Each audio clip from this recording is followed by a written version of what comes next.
Hello, good morning and welcome.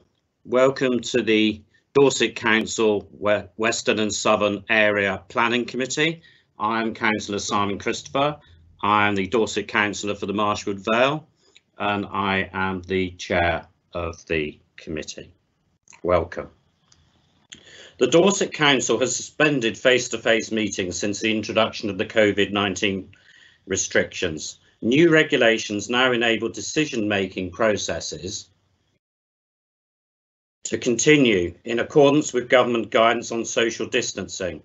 And this meeting is being conducted under new rules for remote meetings following changes to the legislation. A recording of the meeting will be available following the meeting. We will now have a roll call of members. Councillor Kelvin Clayton. I'm here, Chair. Good morning. Councillor Sue Cocking. I'm here, Chair. Councillor Jean Dunseith. I'm here, Chair. Councillor Nick Ireland. Present, Chairman. Councillor David Shortell. Hello, good morning, David. Present, correct, Chairman. Councillor Sarah Williams. Good morning, Chair. Good morning. And Councillor Kate Weller. Do we have Kate?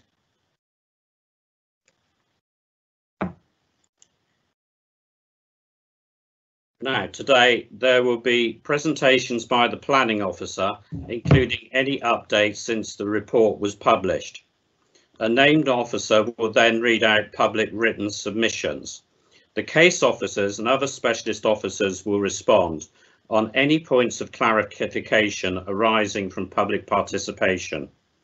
The committee will then debate the application. Please notify the chair using the chat function that you wish to speak. The case officer and other specialist officers will clarify any points that are necessary. Voting. Chairman confirms the proposer and seconder before proceeding to the vote. The vote will be conducted by a roll call of members. Please confirm whether you are for, against or abstaining. The chair will then confirm the result of the vote and whether the application has been granted or refused. Thank you.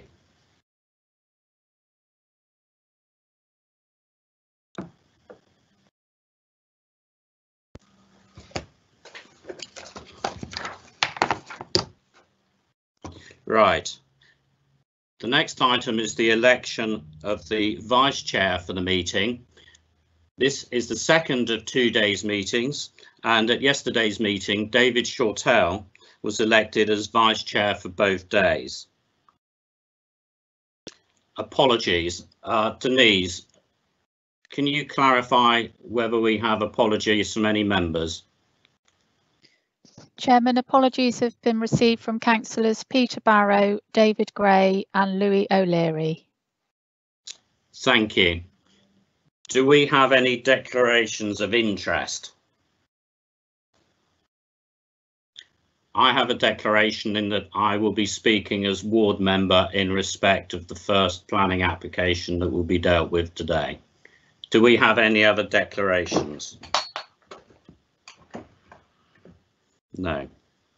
Public participation. Members of the public wishing to submit a written representation to the committee on a planning application should have notified the Democratic Services Officer listed on the front of the agenda. This should have been done no later than 2 clear working days before the meeting. Please note that the deadline to register for submitting a written representation to the Area Planning Committee was 8:30 on Tuesday, the 11th of August 2020. Please refer to the Guide to Public Speaking at Planning Committee and specifically the COVID-10 pandemic, addendum to the Guide to Public Speaking, protocol for planning committee meetings, effective on the 20th of July 2020. Now, you will be aware that the first 3 letters of support received in advance of that deadline will be read out, the first 3 letters of objection, and there will also be letters where applicable from members of the parish council and also from the applicants with respect to all letters that have been received prior to that deadline on 8:30 on Tuesday. All letters will have been sent out by the clerk to this meeting, Denise Hunt, to the committee members in advance of today's meeting. So the first item we have is planning application WDD 19001343, land north of 6 Netherhay Lane, Drimpton, erect 15 affordable dwellings and formation of new vehicular access.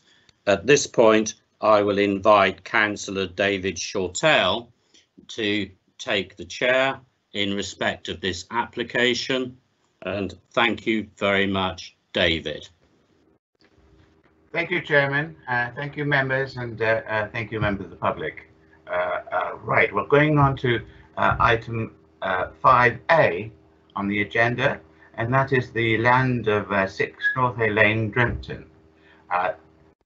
The documentation has been distributed to all members of the committee and has been available for view online. I'll now go over to the case officer, Mr. Bob Brown, who will present the application. Over to you, Bob. Thank you, Chairman.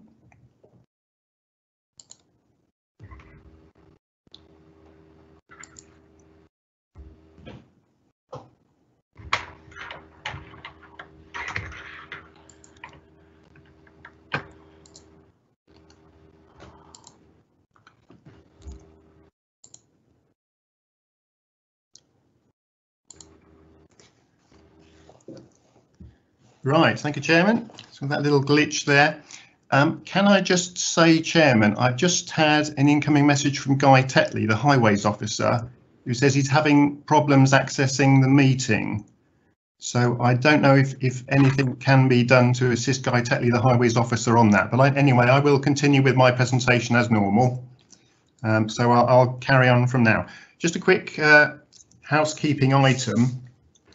On the landscape comments, you'll note in my report I said we didn't have an acceptable landscaping scheme at the time of agenda compilation.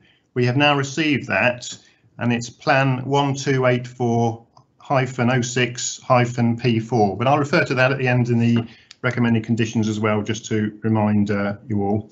Now that landscape, the landscape scheme has been commented on by the landscape officer, the AONB landscape officer, and they consider it to be a lot better than the previous scheme. They would have liked to have seen a little bit of planting on the open area that I'll point out on the site in due course, but that's an area for cellular drainage, so we won't be able to put any trees in there, but there's plenty of landscaping on it, and I'll show you that shortly. Right, so this is an overall view of the village of Drimpton, and just locate you, the site is located here, down in the southwest corner of the much larger pasture field here of ryegrass. This is Netherhay Lane here, Chard Road is here, and obviously this is the village centre here. You'll note from my report it was important then that when the neighbourhood plan was being formulated, that a substantial gap was kept between the settlements of Drimpton and Netherhay to the north. And that is, of course, complied with in this scheme. I'll just also mention, because they're shown on this map, the listed buildings near to the site. There's a chapel up at Netherhay there, and there's the old Netherhay house just down in this location here, so some way away from the application site itself. This is the location plan just to show the context within the site. As I said, down in the southwest corner of the field, and these two outshoot areas here, this is effectively just indicating the line of the foul and surface water drainage routes from the site to the Little Axe tributary here, and this outshoot here is the proposed footway link down to meet with the definitive public right-of-way that runs off and into the village centre there. And the rights of way also run off to Netherhay there and there up in that direction. The site only has one immediate boundary with a residential property, and that's the bungalow number 6 Netherhay Lane, here immediately adjacent to the site boundary, with the bungalow being there, its garage there and the back garden there, and that sits about 0.8, 0.1 of a metre, slightly lower than the application site. This is the layout plan of the site in detail. So what we have is basically a central vehicular access point here to meet highway visibility requirements and positioning on the site frontage. And we have frontage development addressing the lane in a traditional form of development.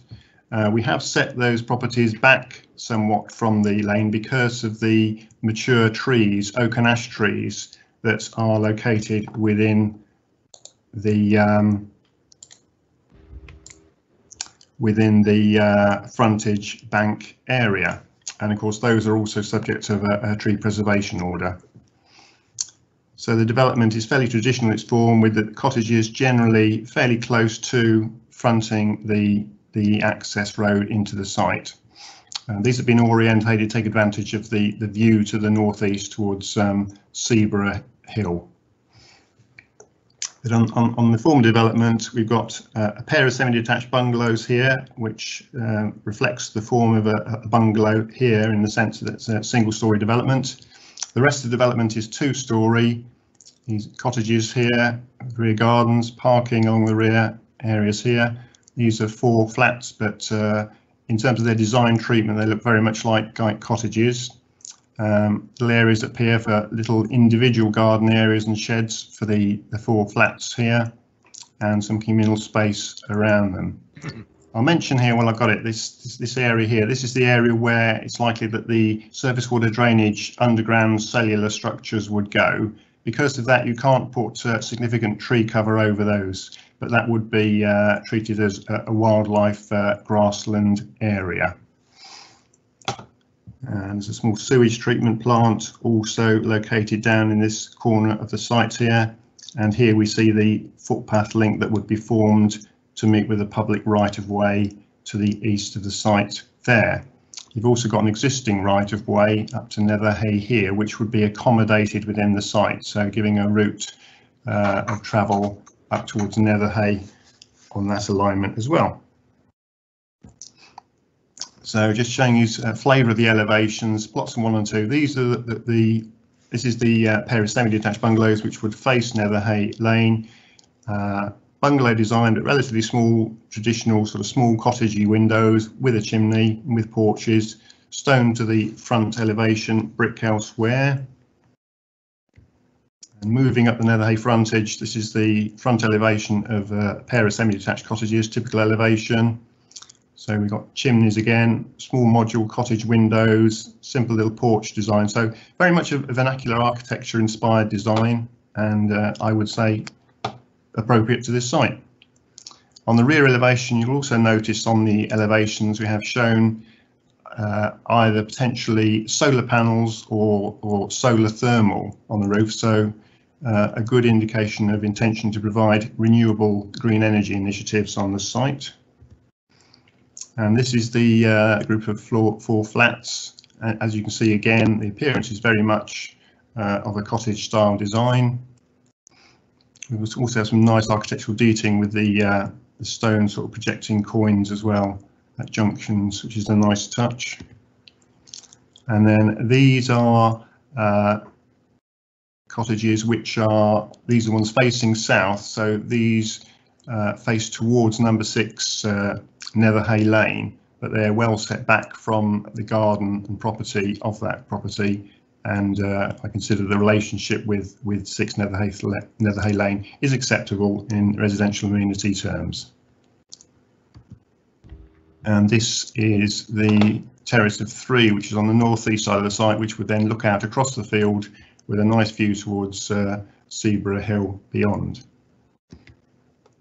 And just give you a feel for the presentation to the street scene, as it were. So you've got the existing development of bungalows in Netherhay Lane here. This is our site from this point to the left. So you've got the 2 bungalows there, and then you've got, as the site falls away slightly at the rear, so the 2-storey dwellings drop down slightly as you enter the site, and that's a pair of semi-detached cottages, and that's the 4 flats there. And then look at taking a sort of cross section through the site from west to east. You can see the frontage bungalows there, and then the site falls away, as you see, with these properties here, which are the southern edge of the site, nearest to 6 Netherhay Lane. And this is just to give you a bit more of a feel for the context of the relationship of the site with the village. Our site is in here. And of course, so we've got Netherhay Lane running down here to the junction with the Chard Road, and the footpath link would allow people to walk across the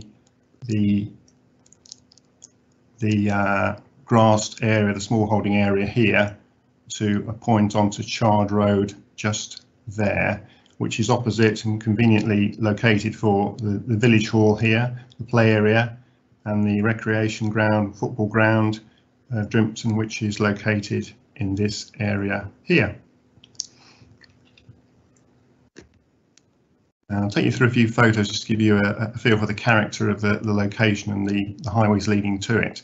So this is taken actually in Netherhay Lane, looking south towards the junction with the Chard Road, and that's the access into 6 Netherhay Lane, the bungalow adjacent to the site, and that's another bungalow just with an access in there. So the junction is just there. It just gives you a feel for the character of the nature of the lane, its width, and the banks on it. And this is taken from Burstock Lane, which is just over the other side of the road from Netherhay Lane. So this is the lane that vehicular access to the site would be along. You can see it's quite a wide open sort of bell mouth to the access, albeit with these high frontage banks and hedges close to the edge of the highway. That bell mouth is 21 metres wide. So this is the Chard Road here. And this is, if you've come down Netherhay Lane is here, you've come down Netherhay Lane to the junction with Chard Road. This is looking back into the village, and this photograph I've deliberately taken from a point a little eased forward over the white lines, you'll note, because you need to do that in order to get sufficient visibility down into the village to be confident of making a safe right turn towards Chard on the Chard Road. And just turning the camera the other way to look towards the Chard direction, you can see the visibility. If you're positioned around the centre line of the junction there in Netherhay Lane, visibility is better. Not ideal, obviously not up to Manual for Streets recommendations, but that is the nature of the particular character of this junction. But easing forward to make a right turn is also assisted by the improved visibility gained quickly by doing that, in my view. So this is on Netherhay Lane, and this one just to show our site frontage, which is basically in here. So these trees are subject of a TPO, and the site frontage is just up here, and this actually here is where the new access basically would go into this area here. Now I'm actually on the application site here. This is that public right of way I mentioned at the northern end of the site that goes off towards Netherhay. When you cross over into the site is in this area here of the field. There is a desire line where people have just walked across down to the pedestrian gate on the other right of way in order to go into the village. You'll note there, that's Oxhay's existing development within Drimpton there in the background. And this site is just looking due south from where I said just entering the site at the public right of way, where you look towards the bungalow 6 Netherhay Lane there, and its vegetation and the nature of the site there, with a gentle slope to the east. And then moving across, a bit more of a close-up of 6 Netherhay Lane, a couple of small windows in elevation. That window I believe to be obscure glazed, another small window there. But you've only got a single-storey dwelling that would be in this area on the application site. And this is a view looking across to the northeast towards Seaborough Hill, which is a rather nice view that the Terrace of Three would have in particular. And that's a more recent development in Marksmead, down on the western northern sort of side of Drimpton there. And this is just moving down to the line of the public footpath that will connects through to the village centre. 6 Netherhay Lane is there to just locate you, and our site is basically in this area here, contained within that area here of the field. You see the TPO trees at the top of the site there.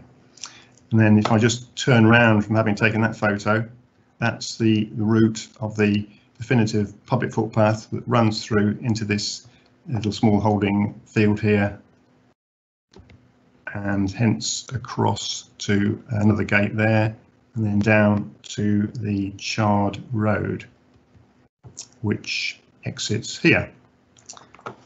So this is a public right-of-way down from this point, and from that point looking to the west, that's the visibility for pedestrians as they come down to that point, and likewise looking to the east, that's the visibility exiting from there, and the village hall site is directly opposite. So the main planning issues, the principle is clearly established by the neighbourhood plan allocation, which has obviously been through a detailed process of consultation, modification and approval by an independent examiner. The scheme is all affordable, likely to be all for rent. The visual impact has been carefully considered by landscape and AONB officers and has been amended in the light of their comments, and now I feel is a significant and acceptable development on this site. Residential amenity, that's been carefully addressed to make sure that there would not be unacceptable overlooking of neighbouring properties, particularly 6 Netherhay Lane, given that the properties are now some distance away from that boundary. Drainage considerations, both surface water has been explored extensively with our flood risk team, such that an underground cellular containage would be the scheme that would be likely to be used on this site. Also, for foul sewage, a private small sewage treatment plant would be used, and that would discharge into the Little Act tributary. I've spoken to the Environment Agency and they are content with this proposal. It requires I think they will be submitted the details, but from what they can see of the details we have at the moment, it would require a Environment Agency environmental permit, but their expectation is that it sounds as though that would be an acceptable in terms of the purity of the actual final discharge into the watercourse. The scheme would obviously be a useful contribution towards helping our 5-year housing land supply, which currently stands short of the 5 years at 4.83 years. Highway issues, a lot in my report about that, you'll appreciate, and hopefully we should have Guy Tetley available if you have any specialist questions on the highways issues to address shortly. In terms of a recommendation, recommendation is to delegate approval to the head of planning subject to 106 to ensure all the affordable housing remains as such in perpetuity, to ensure the provision of the footpath link to the public right of way and its maintenance.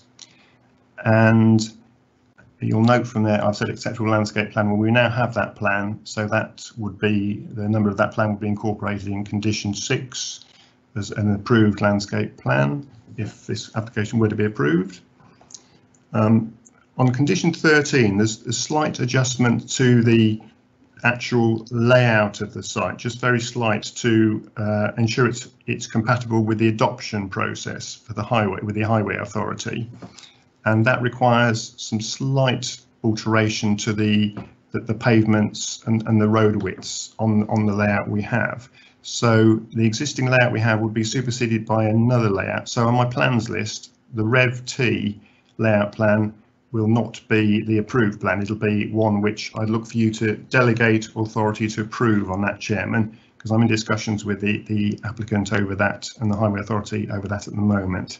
So that would mean that the layout would be a new level plan submitted. It would also involve condition 10, which refers to levels on revision T plan being adjusted to the new reference plan for the finished floor levels, Chairman. Just a minor tweak on those conditions. So looking through the conditions, standard 3-year implementation, important that we have good samples of wall and roof materials given it's a sensitive site. Windows should be white finished, which is a traditional sort of finish in this sort of context. There will need to be tree protection given the TPO trees on the site. Landscaping scheme, I've mentioned that the landscaping scheme plan 1284-06-P4 is the approved scheme. Hard landscaping, we'll look for details of that, which would include the surfacing of the pedestrian link to the right-of-way. And the biodiversity plan has been submitted. In fact, that's a significant enhancement over and above the ecological value of the existing site, should be noted. Surface water drainage I mentioned, finished floor levels, I made that reference to a revised plan layout reference for that. Means of enclosure details would be required. We also have useful inclusion of an electric vehicle charging scheme. The applicant is receptive to that and is looking into that at the moment. That's condition 13, the adoption layout, which will be slightly adjusted under that condition. Visibility displays as expected, and a construction method statement.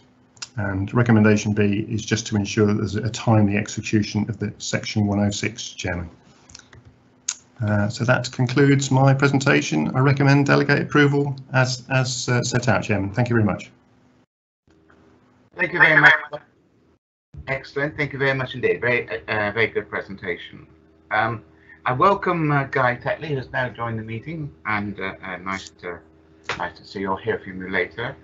Is there any questions from the committee of a technical nature for the case officer before I go to the submissions? No, and that's fine. Then I'll go to submissions. So I'm now going to call on Chelsea Gallage to read out the letters of submissions as has been received by the council. Over to you, Chelsea. Thank you, Chairman. The first comment we have is from Bob Harris, who objects to the application. My name is Bob Harris. I am both a resident of Netherhay Lane, Drimpton, and a parish councillor representing the people of Drimpton. I have lived here long enough to remember a previous application from the landowners to develop this whole field into a housing estate. A door-to-door petition conducted at the time demonstrated resounding opposition to the plan, and the application was rejected by the planning authority. When the Community Land Trust was formed in Broadwindsor, this agricultural field was put forward again and chosen in preference to other suitable sites in the parish. Residents were not consulted during the selection process, and the decision was apparently approved at a public meeting packed with outsiders, so there is no evidence of local support. Mr. Ian Madgwick commented in June 2019, the Highway Authority recommends refusal of the application on the grounds that the site is served by a narrow substandard road, Netherhay Lane, and a substandard junction with the B3162 Chard Road, where the junction width, radii and visibility are unacceptable. The character and nature of both roads present conditions that are totally unsuitable to cater for the likely increased traffic generation from the development and would thereby introduce an unacceptable impact to the condition of safety for all users of the highway. The proposed development would be likely to generate an increase in pedestrian traffic on Netherhay Lane and Chard Road. Where carriageway widths are extremely restricted, there are no usable roadside footways or verges that offer refuge for pedestrians.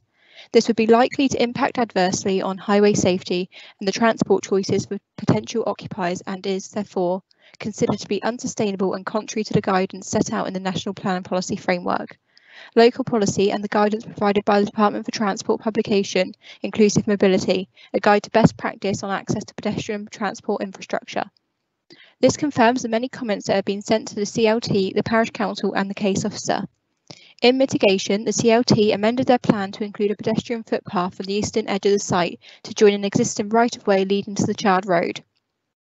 However, because this path then crosses the land of an existing dwelling, it fell sadly short of a safe pedestrian alternative. Permission to tarmac through the existing dwelling could not be obtained, and worst of all, the narrow hazardous bridge across a water-filled ditch could not be upgraded. This route is unusable for the disabled, for wheelchairs, prams and the elderly. The exit to Child Road is also blind one way, presenting further safety issues. The next comment is from Neville Adams, who also objects. I am appealing to the Planning Committee to refuse permission for the proposed plan application adjoining the above address for the following reasons. The Highways report identified Netherhay Lane as being unsuitable for development on the grounds it is single substandard carriageway, category D, posing a risk to pedestrians and with blind junctions at either end where width, radii and visibility are unacceptable. Social housing developments at Marshwood and Lyme Regis were so positioned that a safe and a well-designed highway was available. The proposed entrance to the site, about 50 metres from the above address, is at one of the narrowest points of the lane, with what appears on the plan to be a restricted access and egress inside the development. The proposed development is in an area of outstanding natural beauty, and reports from council officers have raised some concerns over this plan proposal. The site is at a significantly higher level than adjoining properties, and being in such close proximity to the above address would certainly impose a significant effect on the right to privacy as required by Human Rights Act 1998, Articles 1 and 8. Little reassurance appears to be given that the housing project will not exacerbate further flooding, already significant at the lower end of adjoining properties. The latest plan shows a suitably constructed pathway to a bridge which crosses a ditch, joining a right-of-way across a private field. Such access is currently unsuitable for pedestrians with pushchairs, particularly during periods of inclement weather conditions, and will require the construction of a similar standard of access linking the development to the bridge. This will include adequate surfacing, lighting and fencing where livestock may be present. In addition, it terminates onto a very busy road with a blind corner on the left-hand side facing the village hall. Exuberant children keen to make use of the play equipment, as well as parents with pushchairs, would all be faced with a significant risk at this junction. There are significant issues indicating that the proposed development is in an unsuitable position. A recent university report stated that local authorities were placing social housing in areas which were totally unsuitable. In my view, this proposed development fits into that category. I therefore propose that this development application is refused. The next comment is from Shirley Gibbs, who also objects. There will be 5 back gardens bordering the existing bungalow's garden, which is unacceptable and unfair to the existing elderly residents. The peace, quiet and tranquility of their residence and garden will be destroyed. The lack of privacy will be in breach of their human rights. New residents will be able to look directly into the windows in garden of number 6. The sewage treatment plant will discharge chemicals into the Little Axe. Waste pollutants cannot be eliminated completely. I remain concerned about the future environmental impact. The drainage consultants report that the sewage effluent will only be treated to an acceptable level, which I believe is not good enough. Any discharge will become unacceptable as environmental protection and awareness improves. The drainage consultancy reports that the filled soil is impermeable and soakways other drainage methods would not work because of the water table. The field is well known for its bogginess, particularly in the winter. Netherhay Lane is a leafy single vehicle lane with bends. A number of large farm vehicles use it as well as the occasional bus. The development would increase traffic to the area of 2 cars per dwelling. The CLT are comparing this proposed development to the one in Marshwood, which is on a classified B road. In Drimpton, pedestrians walking along Child Road, as well as Crewkern Road in Netherhay and in Netherhay Lane itself, often have to take avoidant action to avoid speeding motorists who show a blatant disregard for pedestrians. Near misses are not reported to the council or police. The crossroads are extremely dangerous as visibility is poor for both pedestrians and motorists. I would also like to point out that there are many members of the CLT who are in support of this development live in Broad Windsor. It is only those local to Drimpton that fully understand the issues regarding road safety in and around the proposed development. The proposed footpath doesn't make sense as it can't go any further than the field because the land garden further on is privately owned. Any new path by design would need to be lit at night, causing light pollution for the bungalows running parallel with it, and it would have to be maintained throughout the year. I also question the costs of these proposed homes. £200,000 for each house is well over new build costs, and it is not good value money for taxpayers. Flats are totally unsuitable for a rural village which has predominantly bungalows. Drimpton is unsuitable for affordable housing as there is no infrastructure in place. There are more suitable areas in Dorset where families need to access employment, schools, toddler groups, nurseries, shops, medical facilities, etc. The next comment is from Brian Hesketh, who supports the application. Thank you for finding innovative ways to continue the democratic and consultative process in difficult times. Consultation has been the hallmark of this proposed development. I have been involved with that as a member of the team producing the neighbourhood plan now made by Dorset Council. It may be suggested that people in Drimpton and Netherhay are against this development. For your information, one strongly opposing household has moved from the village. The facts are, across the entire group parish, over 77% of respondents in favour and over 41% given the highest grade of support for the idea of affordable local homes through a CLT. Because the idea of CLT development on Netherhay Lane was already a live idea at the time of the survey and known about in the village, the results were also broken down to show the views of Drimpton and Netherhay respondents. Over 2/3, 68% of Drimpton/Netherhay respondents were in favour, with 36% scoring at the highest rating in favour. The site subject of this plan application lies in the large field off Netherhay Lane. To provide context, the feedback results on site acceptability are given for all land off Netherhay Lane. 7A Netherhay Lane CLT, acceptable 80, unacceptable 69. 7B Netherhay Lane, Netherhay End, acceptable 31, unacceptable 98. The above from neighbourhood plan consultations. Number of votes cast in favour of a yes, 301. Number of votes cast in favour of a no, 100. The above from neighbourhood plan referendum. Throughout the neighbourhood plan process, we were assisted by a specialist consultant progressing in consultation with the then existing local authorities. Our process and plan passed through independent examination before being put to residents in a referendum. Since moving to Drimpton, the village has expanded significantly with the building of Marksmead and Applefield Road. I don't know what consultation took place in advance of that, but it is unlikely to have been as deep, thorough and prolonged as that relating to the much more modest CLT. Finally, both Marksmead and Applefield Road, built with wide access visibility splays onto Crewcrone Road and Chard Road respectively, roads which in their places narrow as much as Netherhay Lane. Such roads are part of life here and by their nature force drivers to slow. It is fortuitously engineered traffic calming. This is a local initiative designed to fit the village, to meet local needs and enjoying local support. The next comment is from Andrea Loden, who supports the application. I would like to submit a written statement as myself and my family are in favour of the new housing development.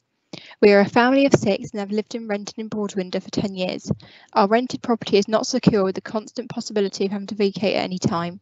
All our children have attended the local schools and we all work in the local area, but don't earn enough to rent/buy locally because of the high prices. Our eldest child left home 2 years ago and is struggling to pay the high rent costs in this area. If this scheme was to be approved, all our family could stay in the area we love to live in and work in. The next comment is from Broad Windsor Group Parish Council, who supports. Broad Windsor Group Parish Council is delighted that this application has been recommended for approval and will be considered by Dorset Council Planning Committee. The parish plan of 2012 surveyed residents of the group parish area and their biggest concern was over the lack of affordable housing for local people. The Parish Council instigated the creation of the Community Land Trust to address these concerns. West Dorset District Council were engaged, wholeheartedly supporting the objectives. A search of the group parish for suitable sites, working with the Planning Department, identified the Netherhay Lane site being as the best available. The scheme for 15 affordable homes for local people only was designed after considerable discussion with the community, planners, Parish Council and other experts. Broad Windsor Group Parish Council Community Land Trust has designed a scheme which is aesthetically attractive, faced in natural materials, stone and brick, with slate roofs, which will harmonise with the location. There are a host of environmental features, including air source heat pumps, photovoltaic panels, and electric car charging points. Landscaping includes the planting of a native species hedge around the perimeter, trees planted at 5-metre intervals, on-site planting which includes native shrubs and about 24 standard native trees. In addition, bat boxes, bee houses and bird boxes will make this a very green environment. The homes available to local people only will be held in perpetuity. The housing list over the last 8 years has always shown demand to be considerably higher than the proposed 15 homes.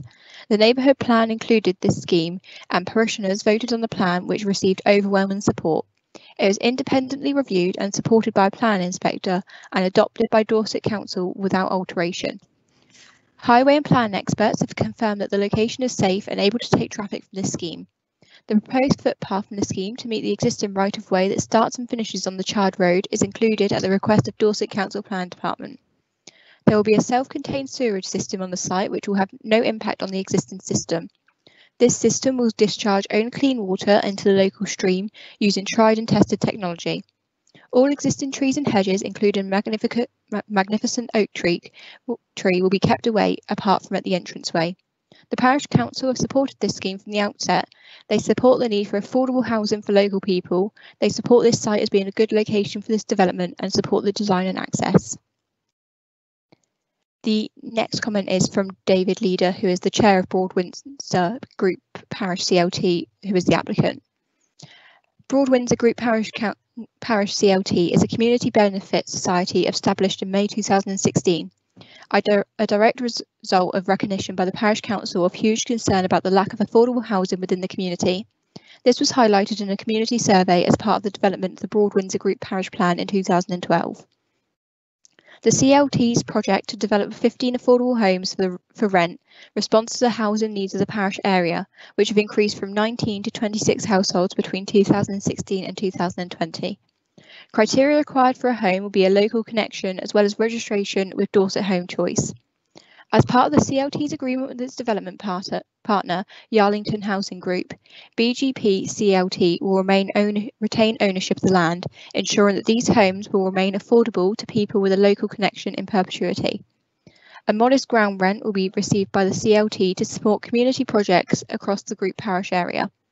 This is the same model being pioneered with Dorset Council support by Dorchester Area CLT, Sixpenny Handley CLT, Lyme Regis CLT and Powerstock CLT, recently visited by Prince Charles.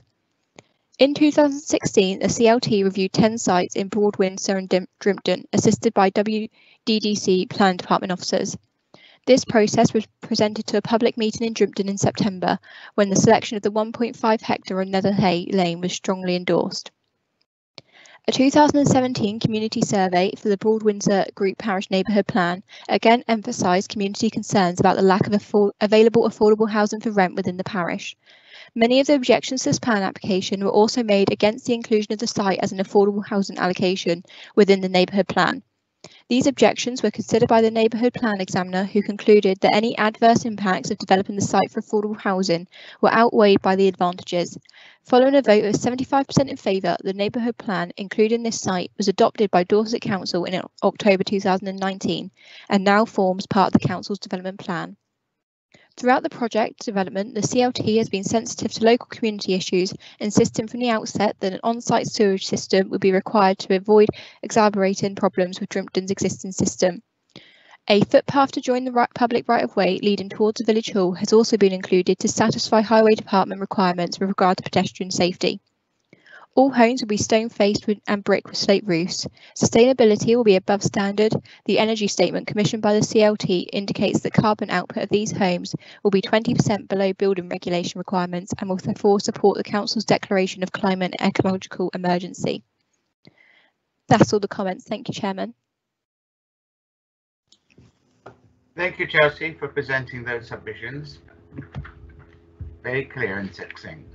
Thank you very much indeed. I'm now going to call on the ward member, Councillor Simon Christopher, who will present his case. Over to you, Simon. Morning again, members. Committee members, I believe you should approve this application in respect of this exception site. The council cannot demonstrate a 5-year land supply, and the net economic, social and environmental benefits outweigh the harm. The application before you is consistent with the local plan. It is consistent with the neighbourhood plan. The buildings, most importantly, are of a pleasing design. Now, you may question why this is 15 dwellings and not perhaps say 9 houses, but you will see this is an innovative scheme which incorporates flats and bungalows. In respect of the presentation you've seen, you will have noticed in one photograph the sign for Crewkern. And you might reflect in terms of where this village is and sustainability, that this is actually within a few hundred yards of the Somerset border. Residents will look to Crewkern rather than Bridport perhaps for many services and perhaps employment. You will see mention of Somerset names, Chard Road, Crewkern Road, etc. when you try and get a grasp of sustainability. You will have heard the first 3 letters in support and the first 3 letters of objecting that were received before Tuesday's deadline. These are just some of the letters that have been received in advance of that deadline, and all of those will have been sent to you in advance of today's meeting. You will realise that members of the public and indeed parish councillors have widely different opinions on this application. If we can look at an aerial photograph from the presentation of the village, perhaps we can have that on screen, you will note that Drimpton... Chairman, case officer, local member. My screen has frozen at the moment on the perspective. I will carry on, Mr. Burton. Yeah, okay. Do not be afeared. Drimpton does have facilities. It does have a pub, church, chapel, and above all, the village hall and football pitch of a full size, which is only one of just 2 in the 25 villages or so that are included in the Marshwood Vale ward. There are also employment sites to the west and the north of the village. I would point out that affordable houses have in recent years been built in villages such as Powerstock and Marshwood, which are actually much more remote from the closest town than Drimpton is. You will have read and heard a great deal about highways. I believe Mr. Burden has reached the right decision. The junctions of this nature, i.e. the junctions with the Chard Road and the Crewkern Road, their nature are very common in West Dorset, nature of those junctions. You will have noticed the comments of the highways officer and the lack of record of many or serious road accidents at the junction with the Chard Road. You will note the efforts made to provide pedestrian access to the rest of the village as an alternative to Netherhay Lane. You will have seen that despite the concerns of the CPRE, the landscape officer is content with the application presented to you. There is mention of pavements. Lack of pavements is not uncommon in West Dorset villages. Local member, just to let you know, photos returned active again if you needed to refer. Well, if you want to put back that aerial photograph of the village just to assist members. There. A lack of pavements is not uncommon in West Dorset village, and as an affordable housing enthusiast, I note that new affordable housing sites in Buckland, Newton, Marshwood and Powerstock have not been associated with the building of pavements in the nearest lanes to the sites. Finally, I would like to pay tribute to Bob Burden. I have listened to Bob on numerous occasions as he has explained the adjustments that have been made in arriving at the presentation you have seen today. Thank you, members. Thank you, Councillor Christopher. Now I call on the case officer, Mr. Bob Burton, for a response on points of clarification. Over to you, Bob.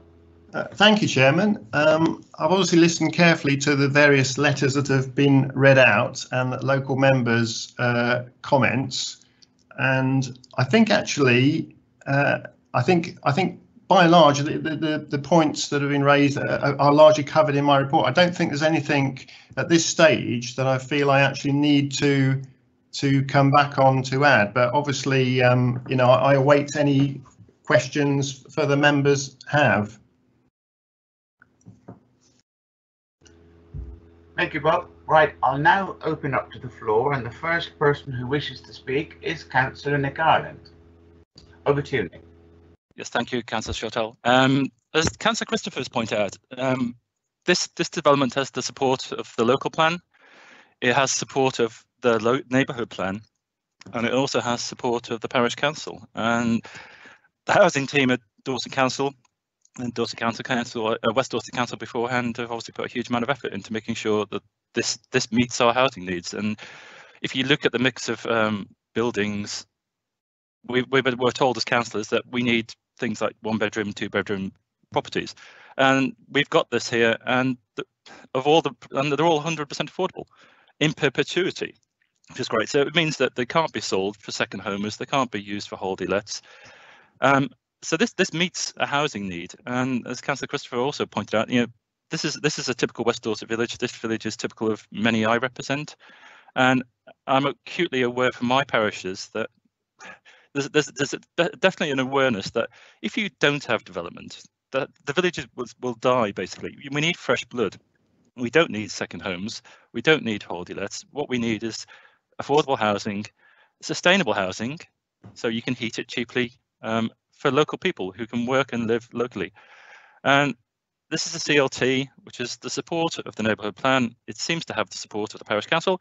It has the support of many of the residents locally, and I can't see any problems with it at all. I think the road there is 30 miles an hour. The junction is typical, as Councillor Christopher has also highlighted, of many, including my own village. It is what it is. It isn't going to change. And the highways have already pointed out they have no concerns anymore. So I think it's commendable. I think it's what we should be doing in lots of other places, and I'm happy to propose acceptance.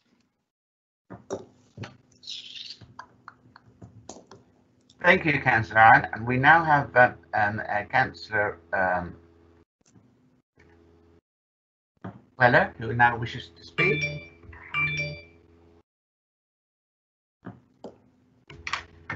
Sorry, Chairman.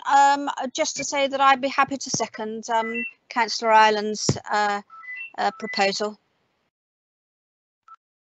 Thank you, Councillor Weller. So we now have a proposer and a seconder. Any other members of the committee wishing to speak? Chair, Case Officer here, Bob Burden. Yes.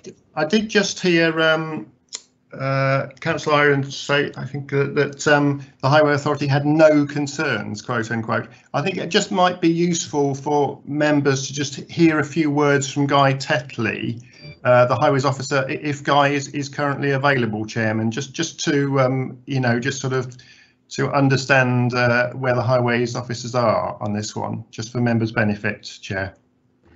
Thank you, Bob, for that. I had already welcomed him to the meeting, and since then forgot he was here. So over to you. Do you have anything to say, Guy? Over to you. Thank you for the opportunity.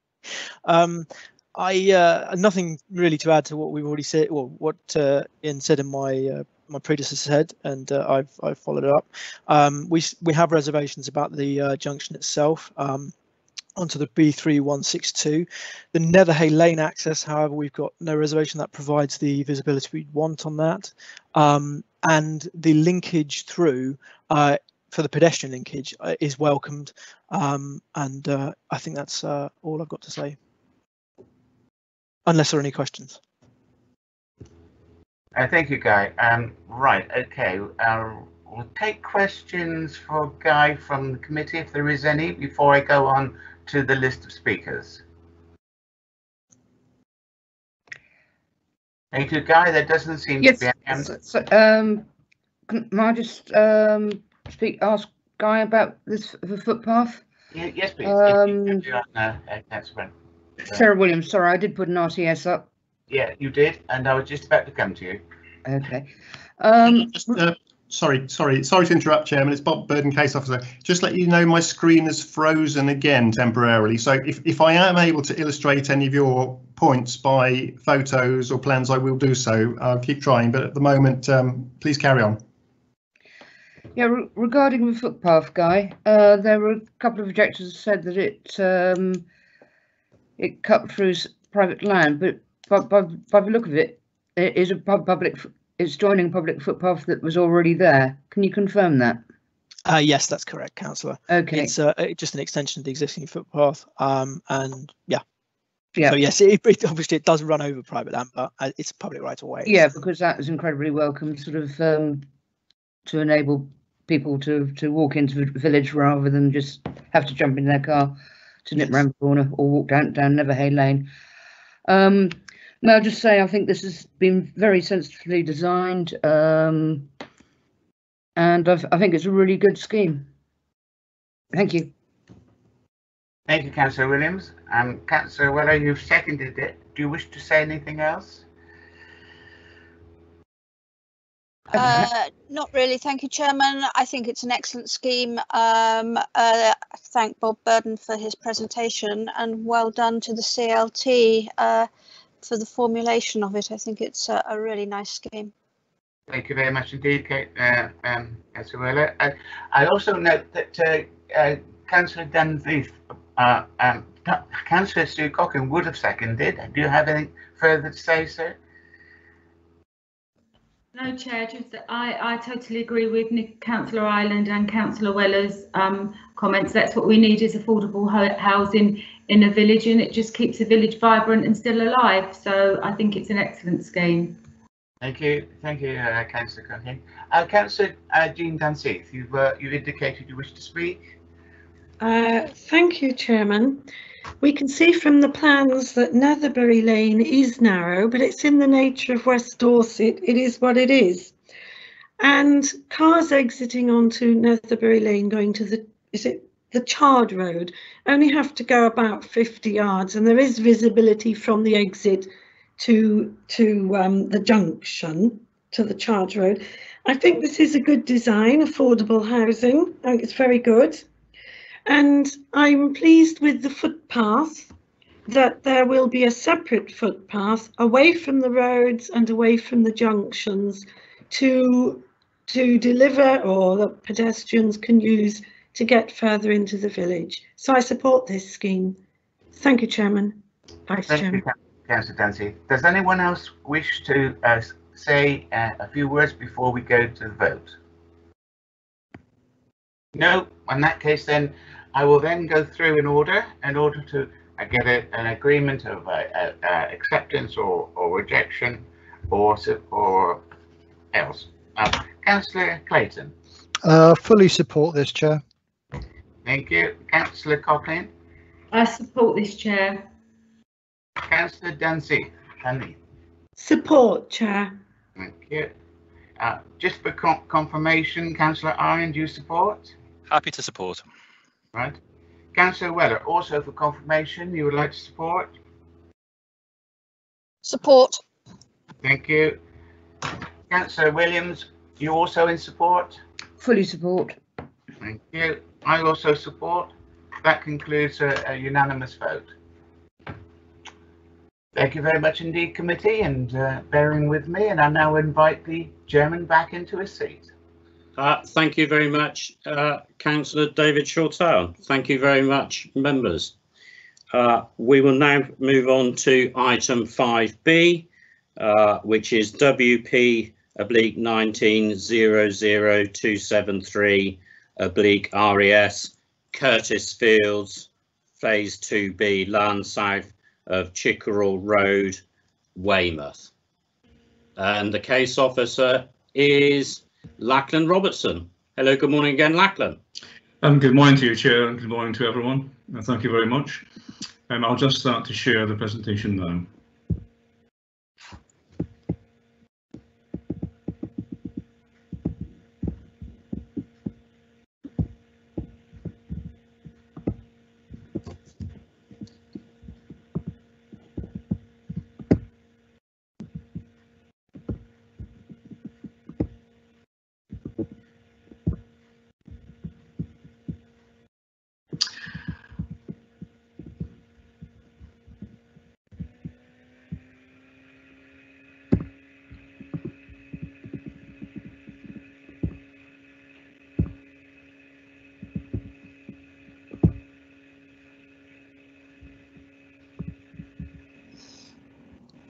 Chairman, it's Lindsay, just producing. Can I just ask Lachlan just to share his screen again? I was just having a few issues getting it into the live feed. Oh, I see. I was wondering why. I got you. Lindsay.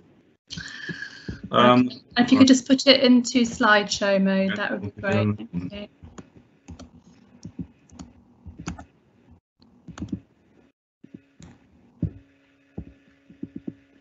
Okay, is everyone able to see that? Yes, thank you, Lachlan. Thank you. So this is a planning application reference WP19-00273 RES, which is a reserved matters application following granting of outline plan permission in 2016. The application is for one of the phases, remaining phases of the development, and it would be for 99 dwellings. This aerial photograph gives you a general view of Curtis Fields. You'll be aware that outline plan permission and reserved matters approval has already been granted for the area and to the north of the site. This is effectively phase 1, which takes access from the Chickerell Road via what some of you may know as the new co-op building in that location there. Phase 2B, which is the subject of this reserved matters application, is in this location here. Some key points around the site. You may just about make out the red line around this area here, which is the outline plan permission granted, and this is phase 2B itself. So we have the main access, as I've said, on the Chickerell Road, and then another significant road in the area is Lanehouse Rocks Road, which lies to the west. This is an extract from the master plan, which was approved as part of the regional outline plan permission, and the extract shows the general location of phase 2B in this area here, and also shows the buffer zone, which was part of the original idea, and also the site of nature conservation interest, which is also within the ownership of the applicant. What this master plan also shows is one of the major footpath links into the area, which is Cockles Lane, which runs in that position on this plan. This is one of the many site plans which have been submitted as part of the application. It's the roof plan, which gives you the best indication of how dwellings are situated on the site. So here we have the now existing access for phase 1, which then leads on to phase 2B. So the site is essentially mostly surrounded by what will be further phases of development either side, but it also shares a boundary with existing residential properties in this location here, separated by either access road or Cockles Lane itself, and then shares a boundary with the school to the east. Some features to note: Cockles Lane itself incorporated and reconfigured as part of this application, and also the location of a significant equipped play area, and also shows the location of a significant and sustainable urban drainage scheme, which will be located in this area here, with some minor SUDs also in this location.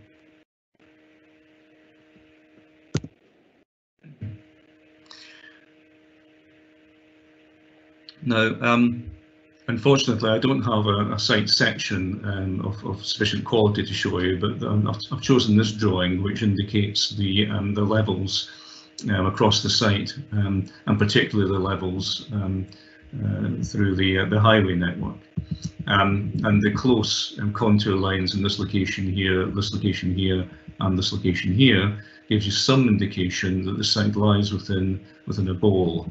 So development is dropping down from Chickerell Road to a low point, and then starts to rise again slightly and then significantly as it reaches the southern edge of the development area.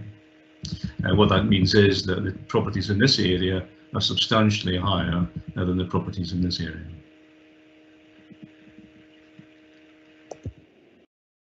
There are many elevational drawings and plans of the individual houses themselves, and I have only chosen a selection here to give you a general flavour of the design which is being employed. A full list of all the plans are included in the report, and particularly on the update sheet. But these ones I've chosen just simply to illustrate particular points.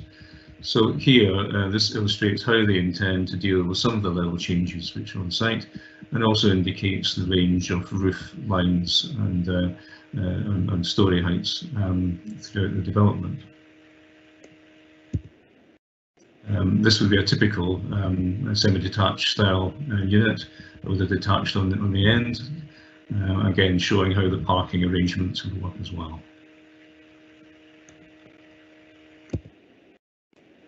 Again, another plan which shows how the significant level changes are to be accommodated.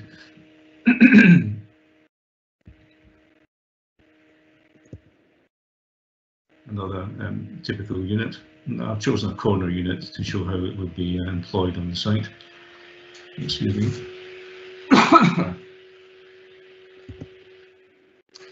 This is the landscape plan, as one of them, which generally shows how the landscaping is to be dealt with across the site. There are three significant features to point out here. One, the retained and enhanced Couples Lane area. There will be some significant breaches made through in order to gain access from one face to the other. But generally speaking, Couples Lane is used as a landscape feature within the development. It's also worth noting the tree-lined route through the centre of the site, and also there would be significant planting associated with the major sod scheme at the edge of the site as well. And generally, you're looking at trees and shrub planting, and also some wildflower planting in the buffer zone area in particular.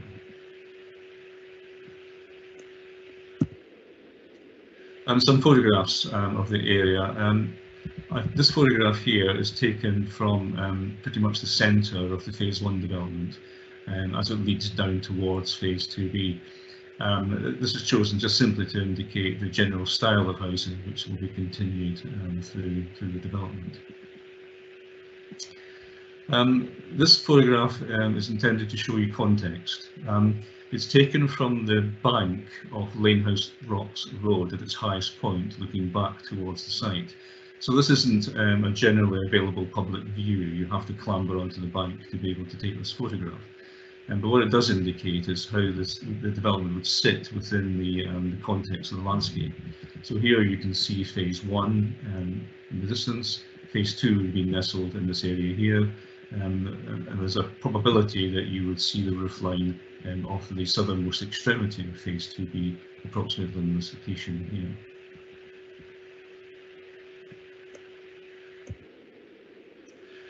I'll start with this photograph first.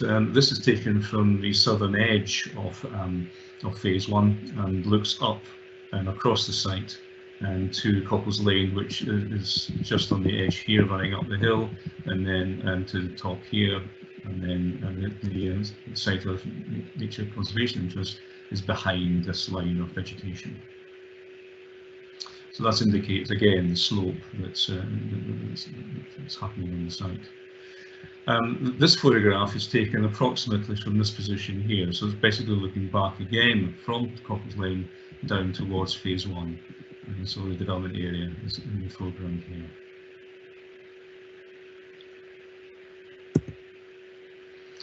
Again, further photographs from the SNCI in the high ground, looking back towards Phase 1 from a different direction.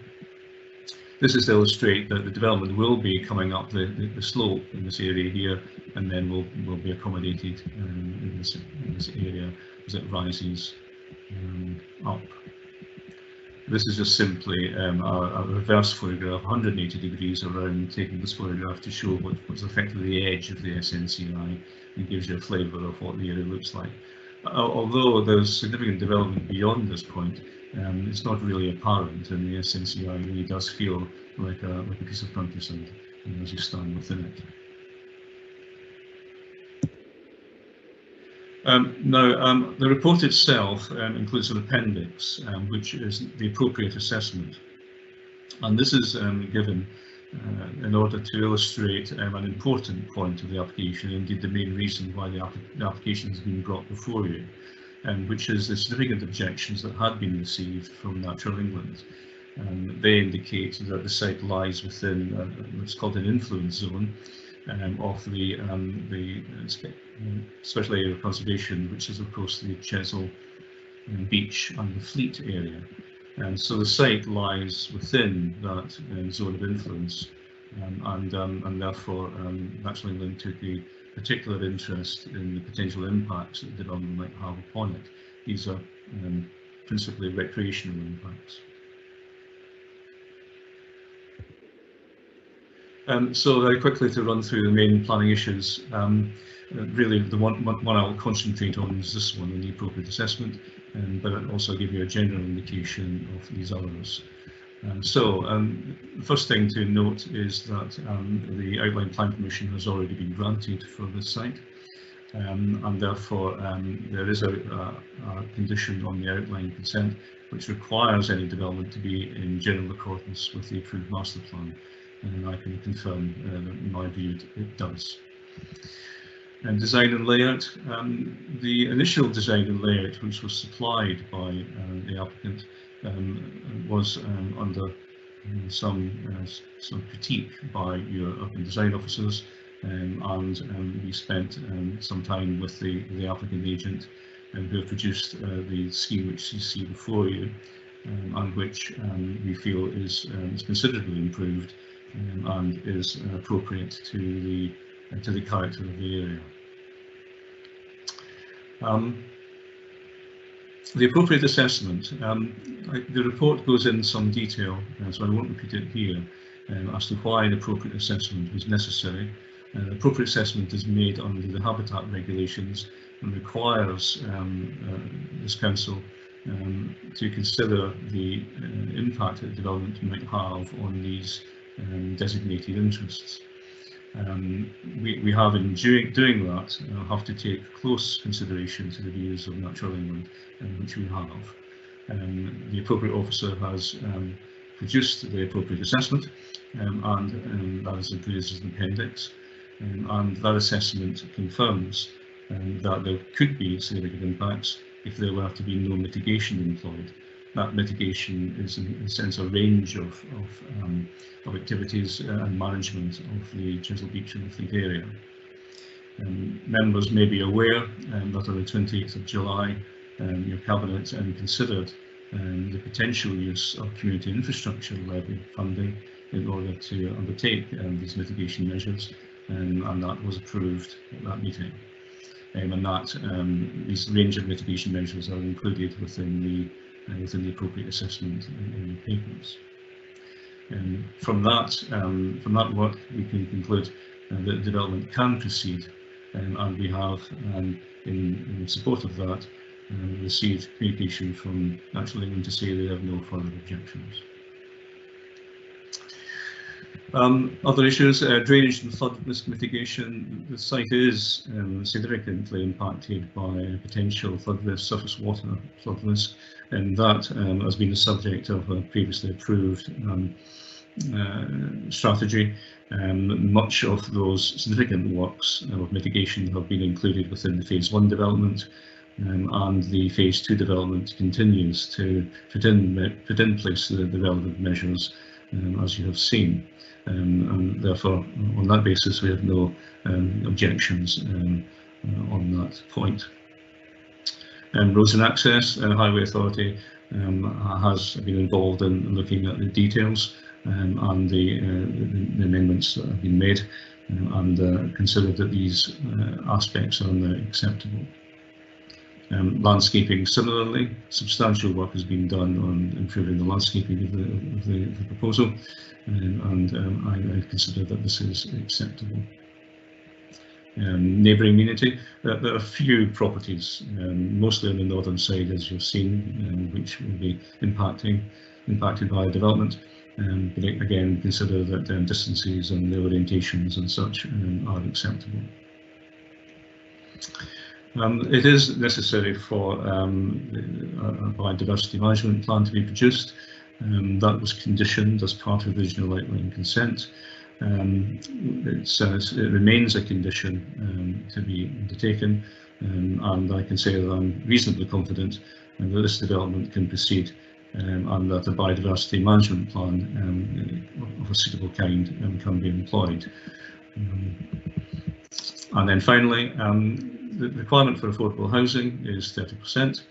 Now, 27 affordable houses have been employed here out of a total of 99, so it's slightly below the requirement. However, given that this is part of a much larger scheme, we would be expecting that the remainder of the affordable housing would be accommodated within these later phases. Chair, finally, although I've included the recommendation on this slide, you will want to refer to the update sheet, which includes a replacement to condition 1, and which sets out more clearly the plans which would be included within the approval if granted. But it also includes an additional condition which we're recommending, which would be ensuring that a safety audit is undertaken of the SUDS area in particular, to ensure that its boundary treatments and other measures are suitable to ensure that it is a safe area for use. That really concludes, and of course, if there are any questions. Thank you very much. Thank you very much, Mr. Robinson. Thank you, Lachlan. Members, do you have any questions before we proceed to any letters? Chelsea, do we have any letters to be read out? Yes, we do. Thank you, Chairman. Thank you. If you'd like to proceed, thank you. The first comment is from Councillor Lucy Hamilton, who is the Chairman of Plan and Licensing for Weymouth Town Council. In May 2019, Weymouth Town Council raised concerns, many of which are captured in this report: density, design and out crime, highway design, flood risk, security around balancing ponds, highway safety around school entrance, pedestrian and cycle routes, loss of habitat and biodiversity. The committee invited representatives from Betterment to meet to discuss these issues, and members of the committee have made site visits. Members welcome this important addition to our housing stock. I want to raise two issues: affordable housing and biodiversity. Firstly, members welcome the affordable housing, particularly that it will be of the same house type as the general market housing, para 15.22. However, the proposal includes fewer affordable homes, approximately 27% of the dwellings, as opposed to 30% requirement. This provision is essential on a development this size. How will Dorset Council ensure that other phases at Curtis Fields will make up the difference as suggested in para 16.2? On biodiversity, we need clarity on the BMEP and management plan outlined at para 15.11. Specifically, what protections are in place for the site of nature conservation interest, ref SY67/012 Little Francis, and the wider area of highland. Policy WEY10 is a relevant policy. Rising land to the south of Cockles Lane and the ridge further south will remain undeveloped and be managed as public open space for the long-term benefit of the local community and to protect and enhance its nature conservation interest to become a designated local green space. Natural England's letter of 7th of November 2019 refers to the impact on the SNCI, the importance of the buffer zone saved at WP 14007777 outline. Plan Permission Condition 16 reads: a comprehensive habitat restoration and management plan for the areas of retained semi-natural green space to include the management of the SNCI, enhancement and restoration of the fields to the south-east and habitat creation within the buffer zone, and providing for public access shall be submitted to and agreed in writing prior to commencement of development. The habitat restoration and management plan shall be implemented during phases 2A and 2B of the development, unless otherwise agreed in writing with the local plan authority, and shall be maintained thereafter.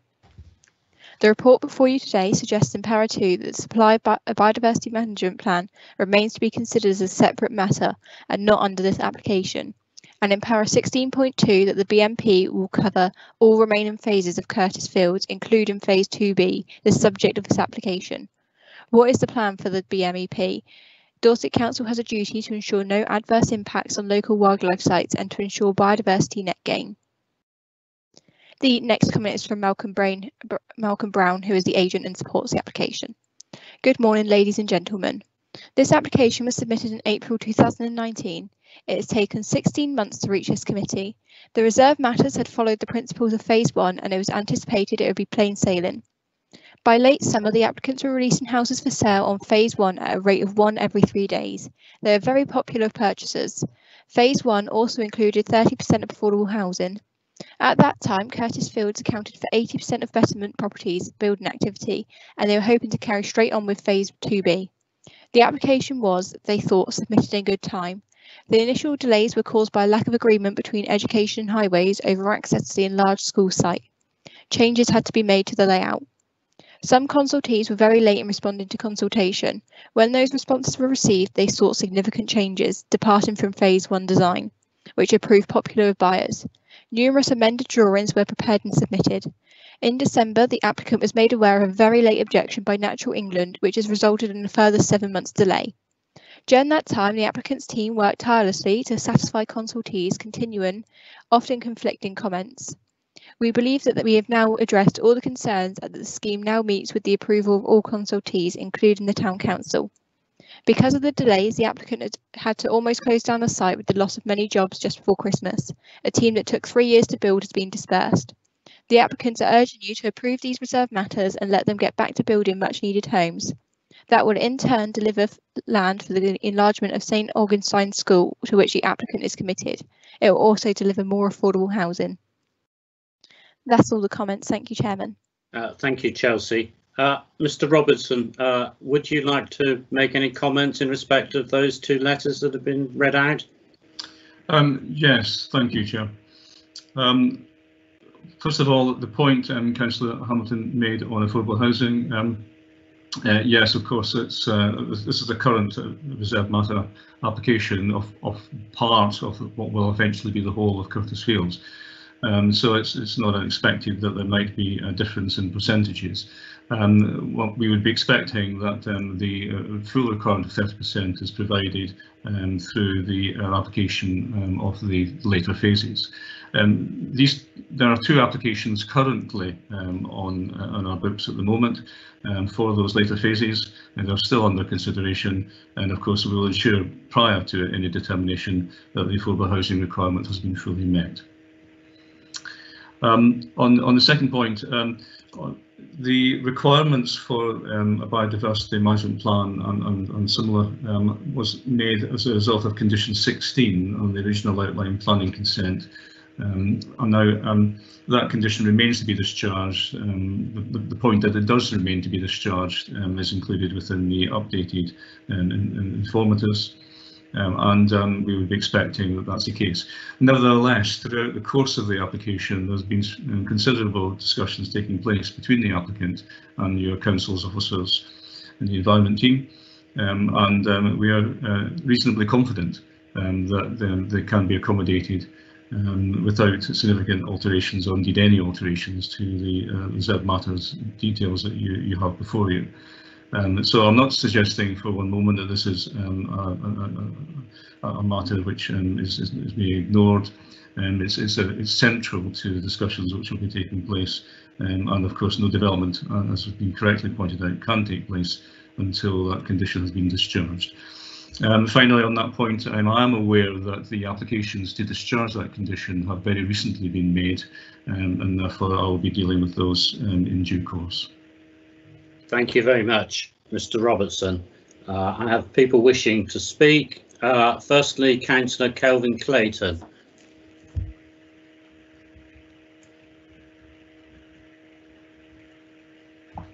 Hello, Chair. Sorry, my laptop seems to be delaying. Okay, we're there. Yeah, sorry, I may have missed this. Is it possible to summarise the ways in which this development could affect Chesil Beach and the Fleet? Councillor Clayton, Good morning. Yes, of course. The essential argument made by Natural England was recreational pressure. And this would be a case of that residents from the development being in close proximity to that area would be able to use it regularly, and therefore increasing the pressure upon various interests such as the beach.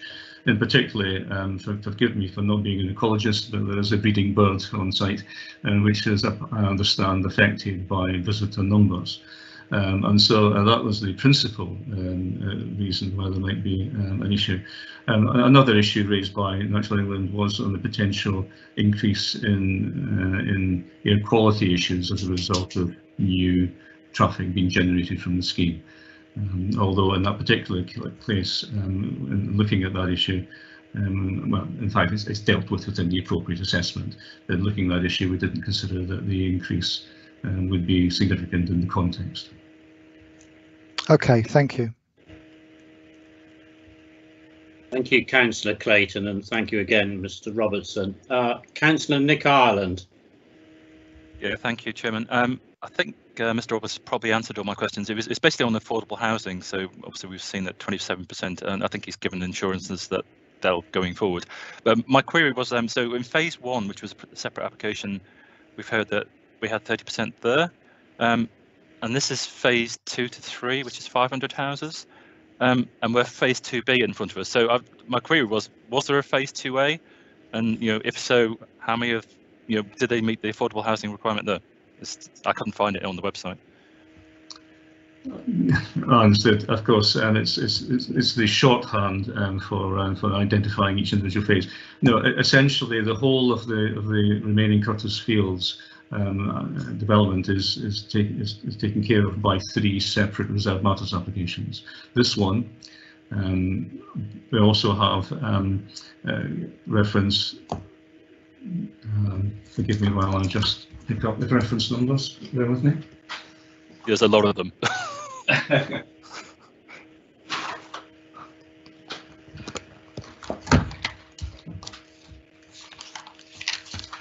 I think one of them is WP 190693 and the other one is 0635 from memory.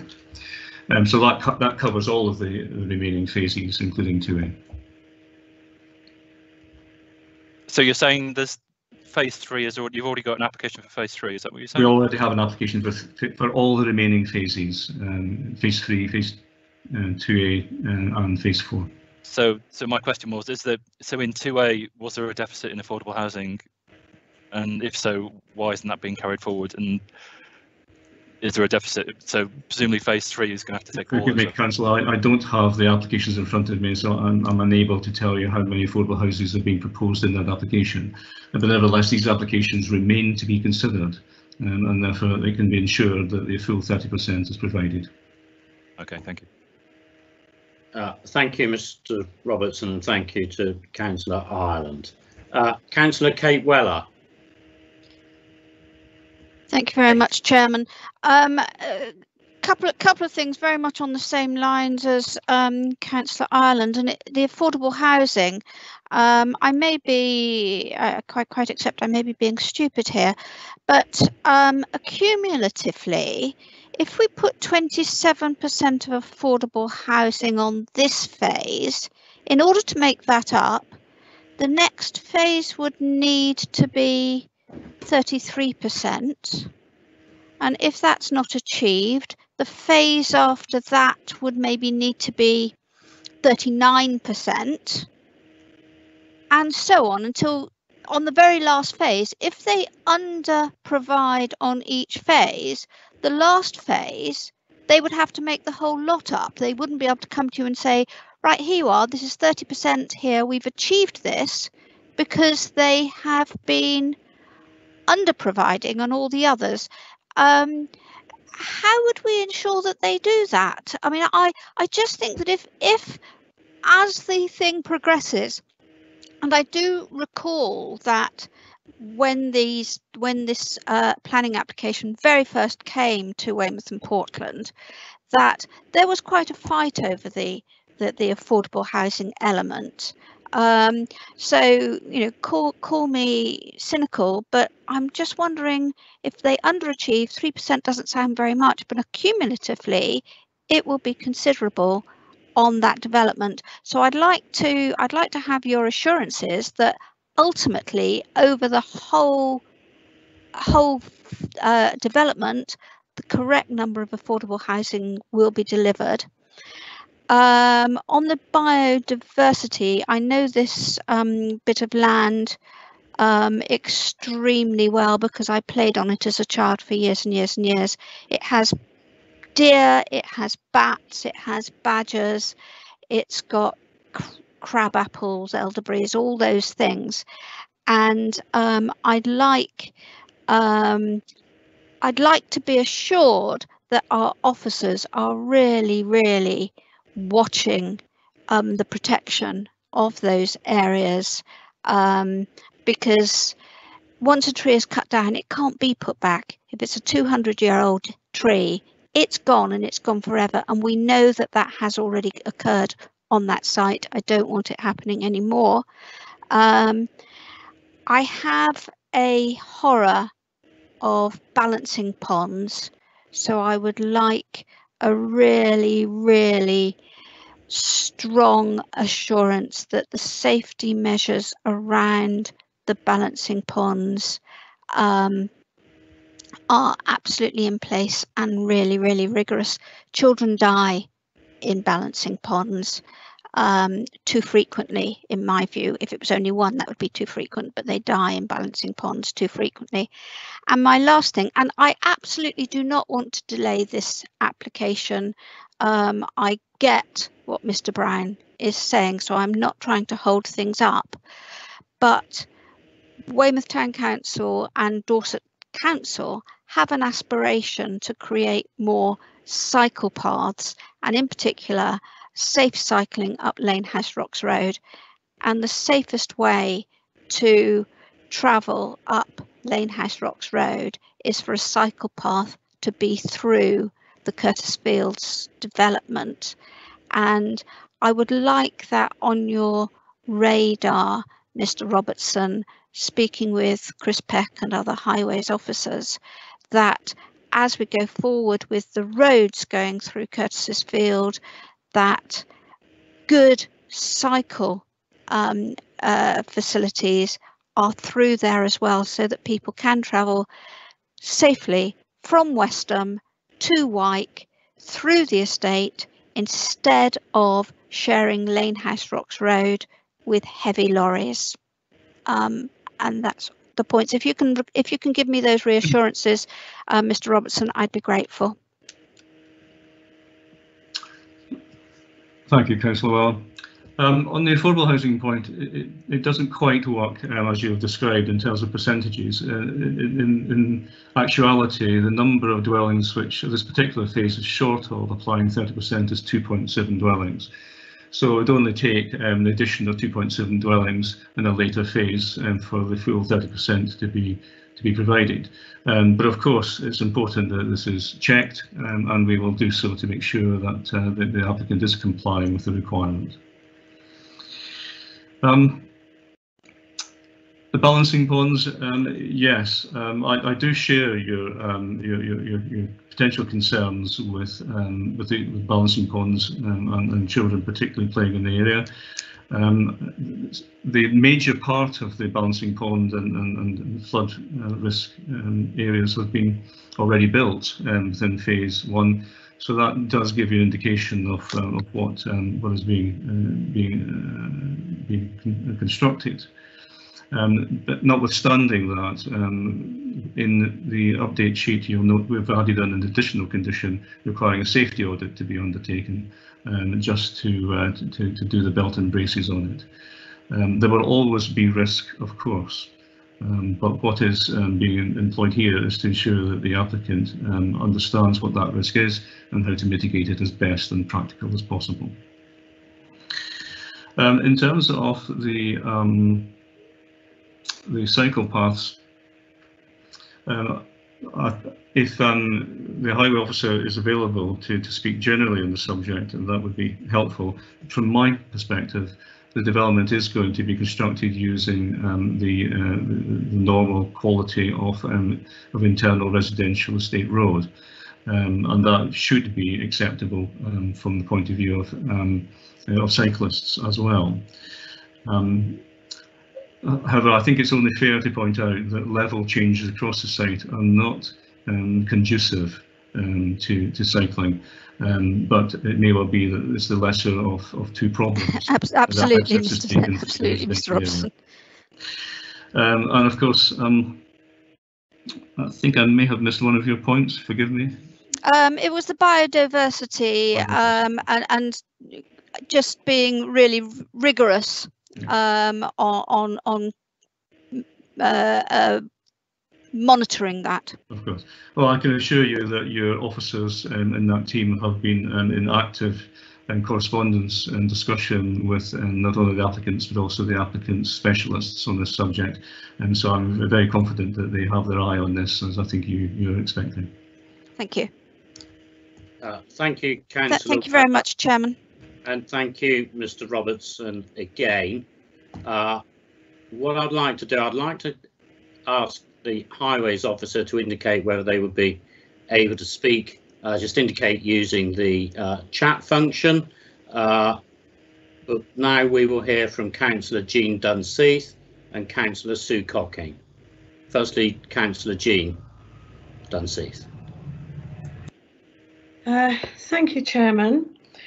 I'm pleased that Cockles Lane is going to be enhanced. I think that will provide a nice little barrier and walkway through round this estate. So that's a good thing. I'm a little bit concerned, because it is such a sloping site, about flooding. I do have some knowledge of flooding in the Ludlow Road area, which is sort of almost adjacent to your phase one, if you will, and that the drain or the outlet does go through from behind the doctor's surgery into the valley part of your phase one. So I do know that an awful lot of water has to be carried away there. And building on this slope could make it worse. I mean, I understand you've put some mitigation measures in place, but there actually is a problem there with the amount of water. The second thing I would like to mention is I understand the roads, and although this plan 2B does not link up with Lanehouse Rocks Road, and I'm sure a lot of other councillors do have a concern that this junction from Lanehouse Rocks Road, your estate will be used as a rat run to get onto the Chickerell Road.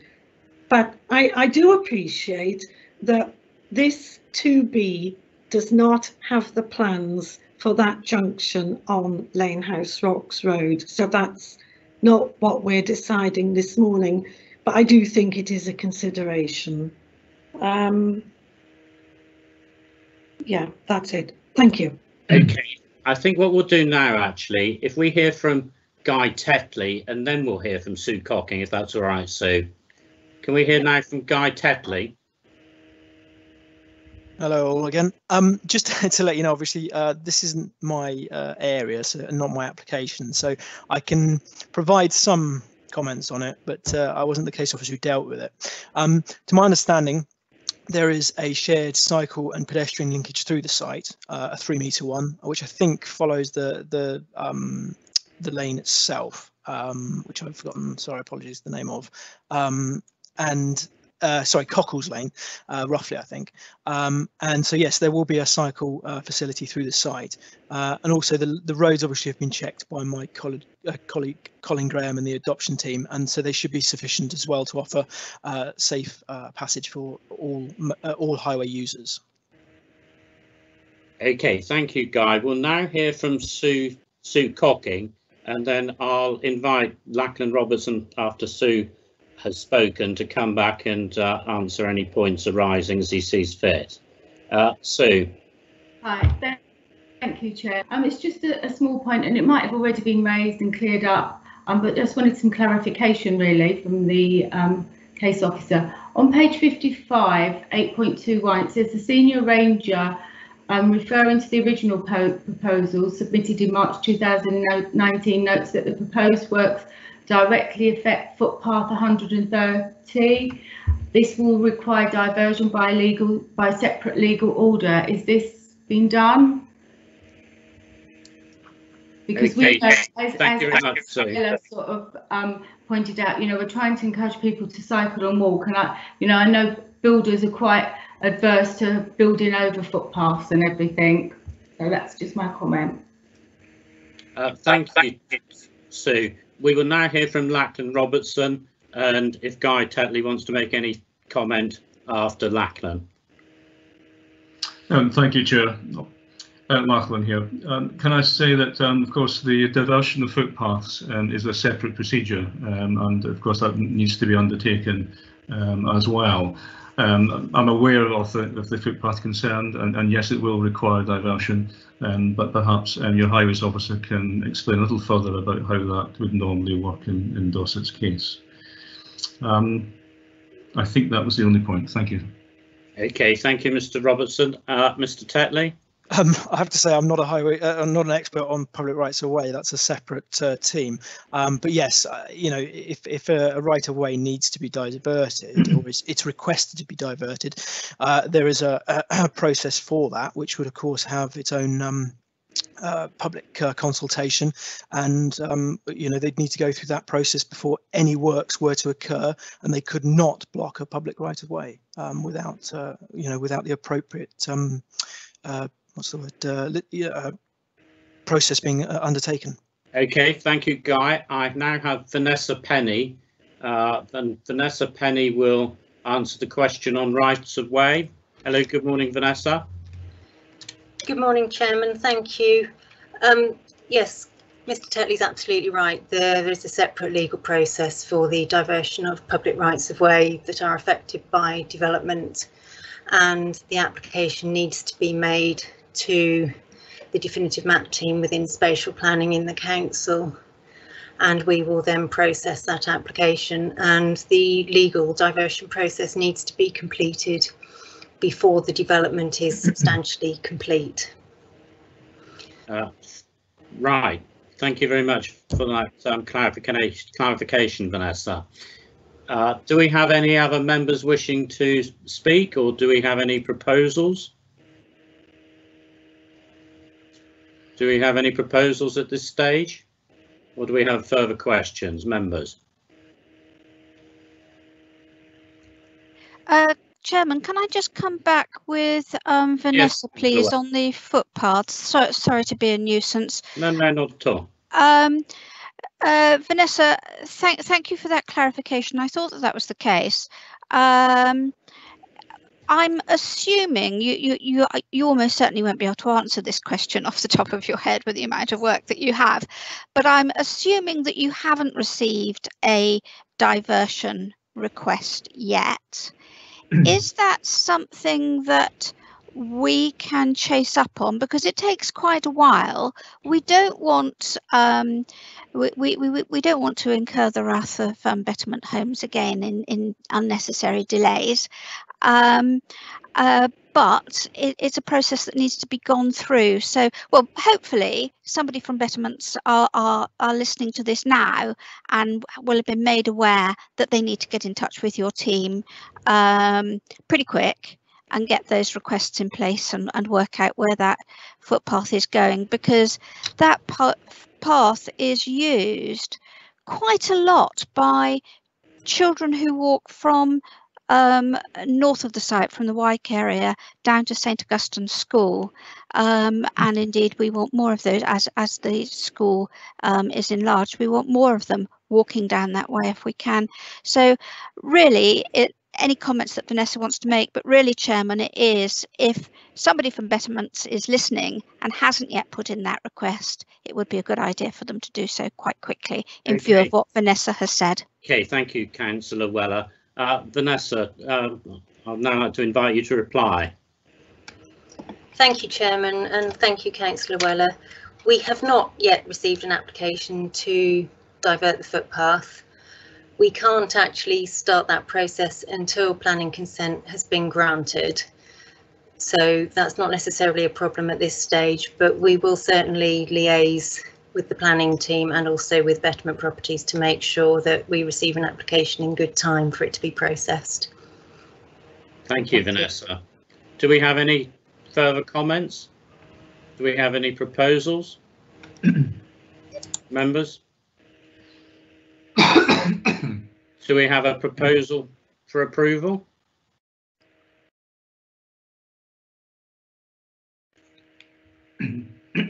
Okay, it's Councillor Ireland. I'll approve.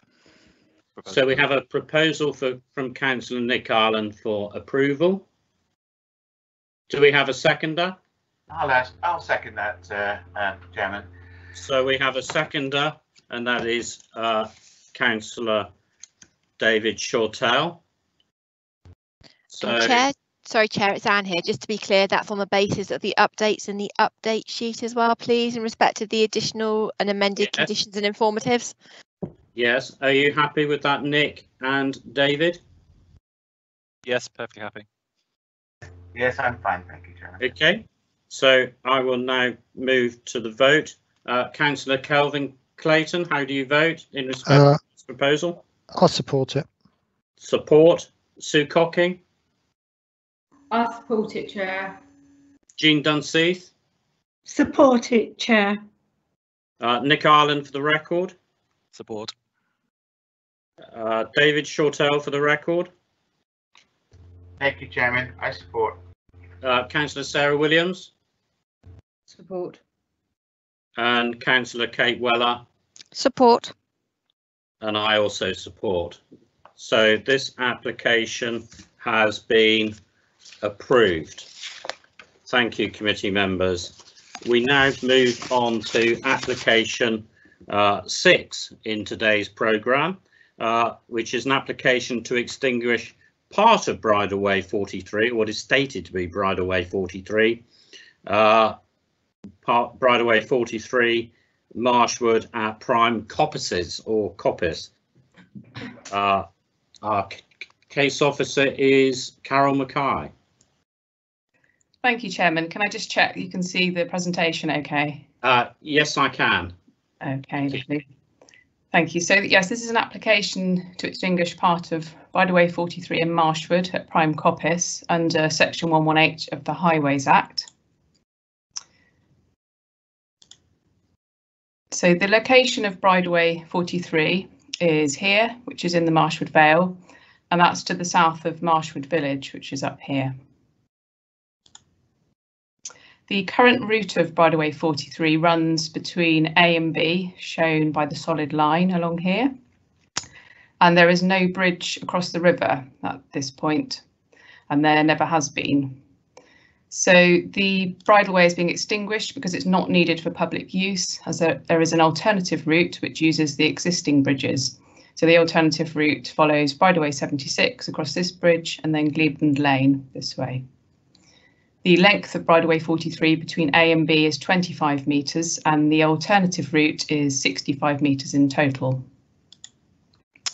So this is the route of Bridleway 43 looking from point A towards B. This is taken standing on the bridge on Glebland Lane, which runs south-east northwest.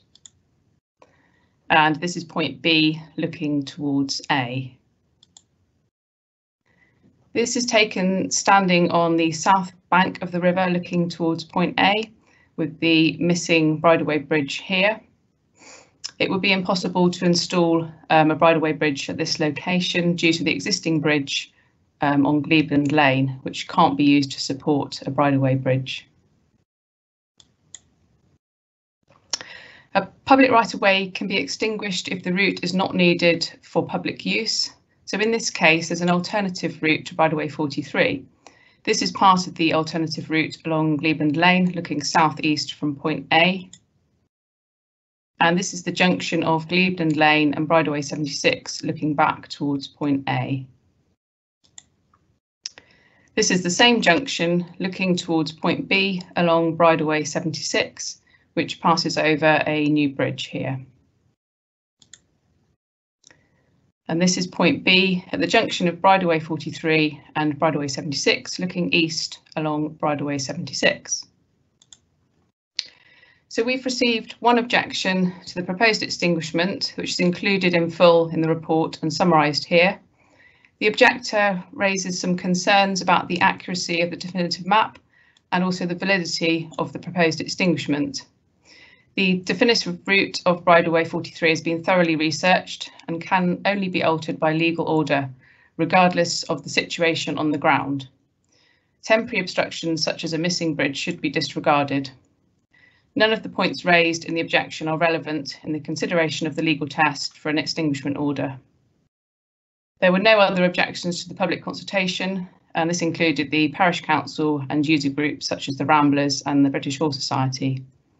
And the landowner at Prime Coppice also supports the application.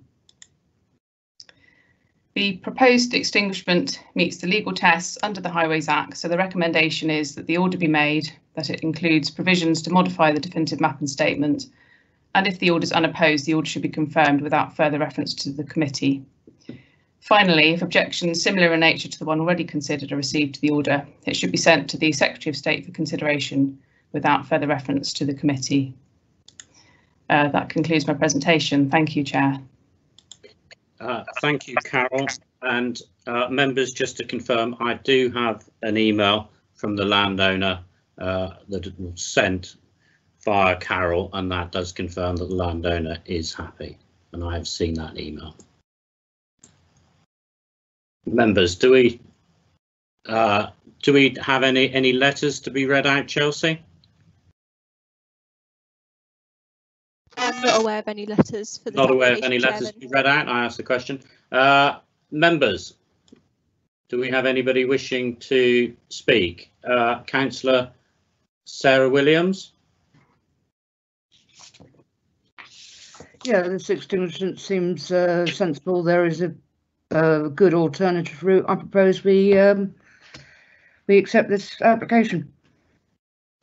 Do we have anybody else wishing to speak, or do we have a seconder?